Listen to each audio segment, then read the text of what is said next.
colleagues in the Senate to vote no. For more, let's bring in Georgia Congressman and ranking member of the Subcommittee on Government Operations and candidate for Secretary of State in Georgia, Congressman Jody Hice. Congressman, good morning. Great to have you back on.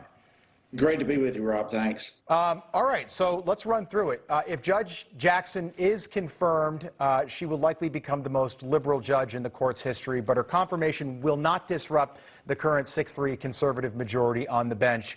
Why are you urging colleagues to vote against her?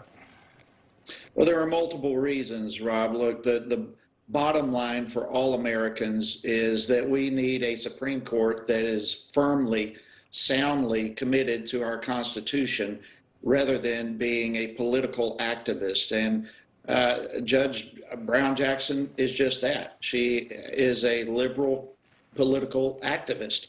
We just don't need to go there. We are turning the Supreme Court into attempting to turn it into a political arm, in this case of the Democratic radical left wing.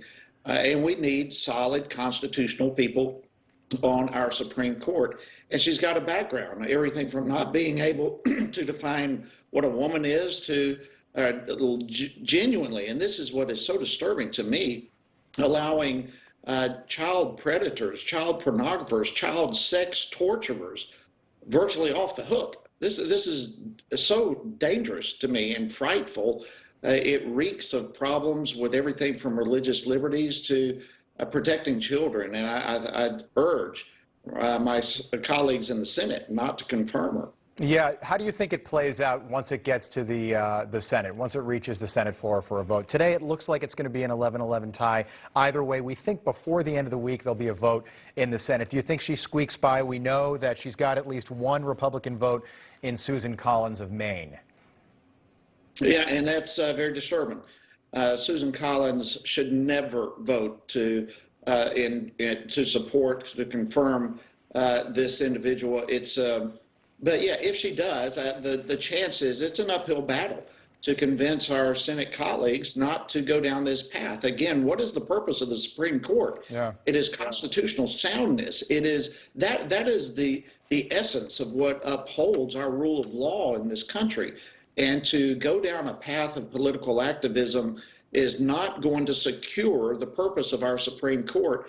And I believe, quite frankly, President Biden made a mistake from the very beginning, stating that he was going down the path of affirmative action as it relates to finding a potential replacement rather than looking for the best candidate.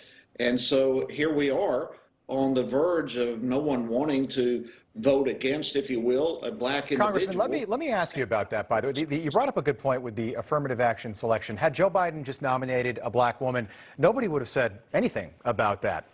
But because he telegraphed this, because he told the world that when he has a chance to nominate someone to the Supreme Court, it will be a black woman. He broke a law that exists for everyone else in the country.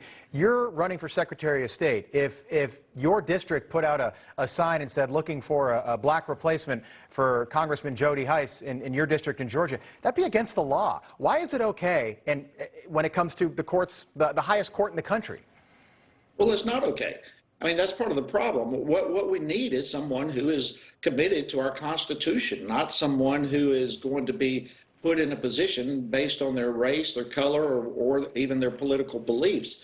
And I believe President Biden was way out of line, even going down this path to begin with. You're exactly correct. Had he just said, we're going to find the best person we can find, then no one would have a problem. Right.